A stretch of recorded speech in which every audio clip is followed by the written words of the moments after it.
waldaan dargaggoota caffee hojii gamtaa waliigalaa erga hundaa'e amma waggaa sadaffaa keenyadha. Waggaa sadii kana keessatti akkaataan hundeeffama isaa Oromiyaa fi Finfinnee irraa walitti dhufuudhaan kan hundeessuu dandeenye. Sadarkaan hundeeffamaa fi ijaarama keenya immoo sadarkaa biyyaatti Itoophiyaa Hibra Siraa Koomishinii kan jedhamu duraan Hibra Siraa Ejeensiidha. Amma garuu hojii gamtaa Koomishinii hojii gamtaa Itoophiyaa jedhamee kan yaamamu irratti kan sartifaayid taanee kan hojjechaa jirru. Egaa waldaan keenya yeroo ammaa kanatti qofa osoo hin ta'in battalumatti akkuma ijaarameen sadarkaa biyyaatti Oromiyaa martu keessa geenyee jirra. Ijaarama aanaa 365 Oromiyaan qabdu hunda keessatti jira miseensi keenya. Akkasumas immoo kutaa magaalaa 11 aanaa 121 keessatti jirra. Kuni utuu ta'ee jiru wanni hin eegamneef wanni hin beekamne akka tasaa xaafii minaan adda addaa qalaa'insa yeroo waan adda addaa deenni keenya deenni waloo keenya alagaan waloo keenyatti jechuu kan dandeenyu. Alagaan waloo keenya yeroo eegatee ajandaa waloo keenyatiif ajandaa hojii mana nuu kennuudhaaf halkanii guyyaa qotee bula. Nus egaa waldaan dargaggoota caffee hojii gamtaa waliigalaa kana bal'inaan hubata. Dursee hubanna. Dursinee waan hubanneefisiidha kan bakka hundatti bakka caasan keenya jiru hundatti caasaa hundaan hundeessuus dandeenye. Akkasumas immoo caasaa caasessuus kan dandeenye. Bakka jiran hundatti iyyuu dinagdee qofaan wal qabachiisne bakka jiru hunda oomishni keenya akka walitti sassaabamu manni kuusaa akka qophaa'u mana kuusaa 12 qabna baay'isawee waggaa 3 kana keessatti mana kuusaa 12 qabna. Manni kuusaa 6 Oromiyaa keessatti kan ijaarreedha bajetuma keenyanii. Mana kuusaa 6 bulchiinsi magaalaa Finfinnee mana kuusaa 5 nuu kenne. Nuyi mana kuusaa 1 ijaarranne mana baaburaa wajjin baabura 4 qabna. Konkolaattota 5 qabna. Konkolaattota qabnu kana irratti dabalataan immoo hanfe'umsa amma galchaa jirra jechaadha. Gamtaa baankii Oromiyaa wajjin ta'uudhaan wal gargaaruudhaan aan hojjechaa jirru jechaadha.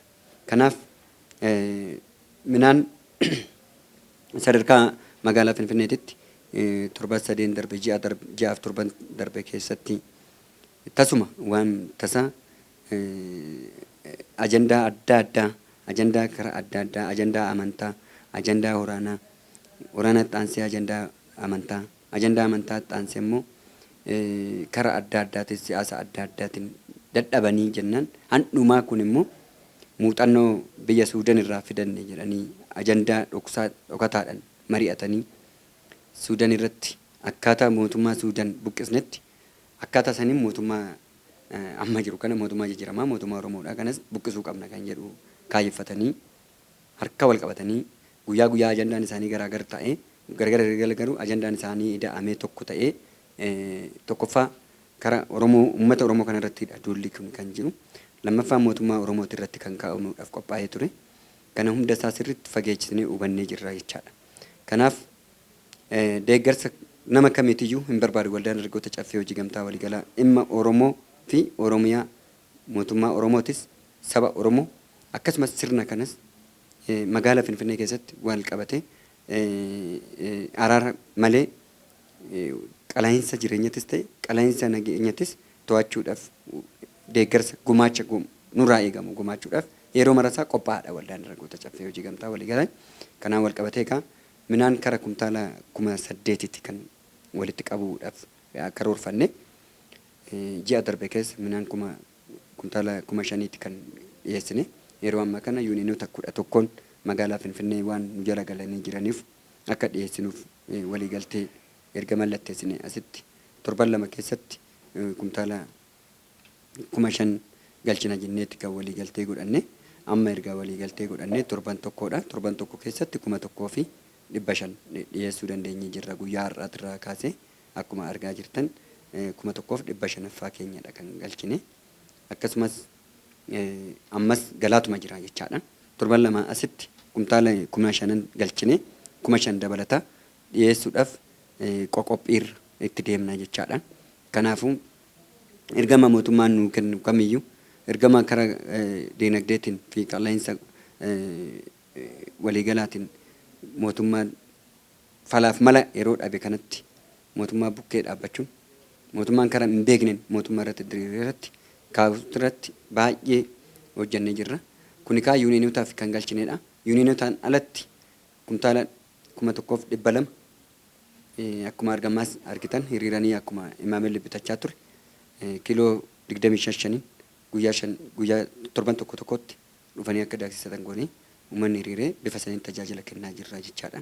Bakka tajaajilli keenya jiru bakka dhaabbanni keenya jiru biraanchiin keenya hunda irratti bifa saniin kan dhiyeessineef jirru jechaadha. Kanaafuu aga danda'ama ta'een kumtaala 5,000 kan akkamitti gaggeessina kumtaala 3,800 kan walii galle qarshii miiliyoona 32 kan akka nu gallakkeeffamu irratti walii galle yeroo ammaa kana miiliyoona 36 kan warka ga'e bajanni isaan qaban garuu biiliyoona 1 miiliyoona 400 kan ramadameef yoo ta'u qamadii fi xaafii qoma irratti kan yuuniinota 11 kanaaf ramadame waggaa tokko guutuu humaa oduun bitin maallaqa qabatanii taa'aniiti malee dura dursanii warra sirna shira addaa qabatee deemu kan daldaltoota dhuunfaadha faddaaltota dhuunfaadha kan to'annoo jala oolchuun caalanii mul'achuun oduu danda'amu isaan gochuu dhiisuu isaaniitti taajjabbii keessa wal lama galchisiisa.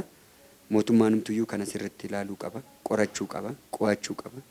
Rakkisaadha waan ta'eef qonni yoo ga'utti bulchiisni Oromiyaatis uummanni Oromootis qote bulaan Oromootis akka rakkatuttidha. Kan hojjechaa jiran isaan qarshii gurguddaa itti agarsiisu qote bulaatti maallaqa manatti qote bulaan akka hin hambisne godhaniiti kan irraa bitanii boruuf iftaan mootummaa harkatti kufa jechaadha qote bulaan kun. Waajjira qonnaa harkatti kufuuf deema jechaadha qote bulaan kun. Lammaffaa midhaan xaafii Keeniyaan xaafii nyaattu. Boqqolloo fi qamadiidha yoo fayyadamanirreedha. Garuu xaafii Keeniyaa galaa jira. Balbala kibbaa balbala sadeeniin iyyuu kara sadeen kibba keessa ba'eetoo alatti ba'uutiin kara kibba Suudaniitiin hin ba'a midhaan. Karaa Buttaajaraatiin adaa keessa darbee kibba keessa darbee muyyaalee Keeniyaatti hin ca'a. Asiin karaa Moojootiin Hawaasarraan darbee Shaashamannee keessaa kan guuramu Dilla keessa ba'ee Boorana keessa darbee Boorana uummanni Dilla uummanni Boorana oduma dhungee keessa jiru isaan garuu karaa muyyaaleetiin dabarsanii Keeniyaatti hin ceesisu. Asiin karaa matammaatiin ce'a. Kana hunda yoo ta'u maal hojjetu qaamni isaan laallatu yoo jenne waan ajaa'ibaatti jechisiisaa jechaadha. Waldaalee qofa irratti waan nagatamuu hin ta'in bulchiisiif nageenya tikni qaamni inni laallatu hundu qindaa'ee eegumsa waloo godhuu qabu jechaadha. Keellaawwan keenya cimuu qaba. Ansi dinqu keessaa an taajjabne oduu jiraate keellaan Oromiyaa irraa ka'uu qabaa jedhu. Keellaan seensa magaalaa Finfinneetis keellooleen ka'uu qabuu jedha. Qulqullina hin qabuun kan biraa. Keellaan haa ka'uun garuu maal kaayyeeffateeti. Agartee yoo ta'e sululta irratti yeroo marasaa miidiyaan keessanis gabaasee jiran fakkaata kanaan dura gabaasee jira fuula miidiyaa keessanitti irrattis agarree jirra.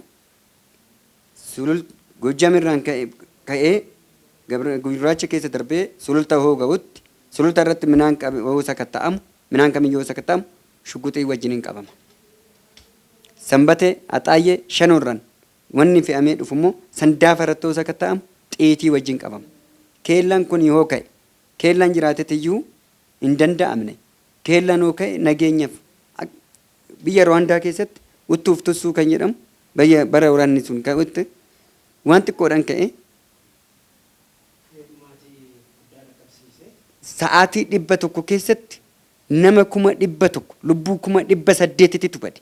Sa'aatii 100 keessatti nama 800,000 dhume. Kuni jechaan Finfinnee keessattis isuma san raawwachuudhaaf waan kaayyeeffamedha jechaadha. Kanaaf wanni hundaafuu Oromiyaadhuma xiyyeeffatu Oromiyaadhuma karoorfatu jarri. Dhugaa dhumaatiidhaafis lolaafis arrabaafis boo'ichaafis siyaasaafis Oromiyaadhumaa fi uummatuma Oromoo kana jiddu gala godhatama. Kuni sirrii miti. Kanaaf nuti abshaalummaadhaan immoo kaanee qindoofne tokko taanee iyyuun oduu hin ta'in boo'uun oduu hin ta'in hojjechuun humna walitti fiduudhaan waan qabnuun oomishaaf oomishtummaa keenya dabaluudhaan qote bulaa keenya leenjifachuudhaan walitti dhufuudhaan kan hin beekne kan beeku hubachiisuudhaan kan an hubate immoo hojii isaati irratti shallagsiisatuudhaan hojiitti hogale malee yeroo baay'ee isaa mo'amuu hin qabnu. Garaagarummaa keenya eeggatee diinni keenya qawwa dhumnu sanitti fayyadame balbala godhateet nutti ol nama addaan nu fageessa. Kanaaf waldaan dargaggoota caffee hojii gamtaa waliigalaa qalaa'insa kana to'achuu irratti gahee guddaa gahee leencaa jechuun amma danda'amutti sanyii miti waldaan sanyiin nama tokkodha. Waldaan dargaggoota caffee hojii gamtaa waliigalaa gahee leencaa akka taphatetti nutti mul'ata. Egaa beekamtii nu ofii ilaachuurra qaamni ilaallatu mootummaas ta'ee miti mootummaas ta'ee uummanni gahee keenya fi baay'ee haamilee nu laachaa jira. Nu galateeffachaa jira uummanni. Kara mootummaatiinis immoo hin eegganna. Qormaanni kun darbee yeroon nagaa yeroon gaariin hin dhufa jennee eegna.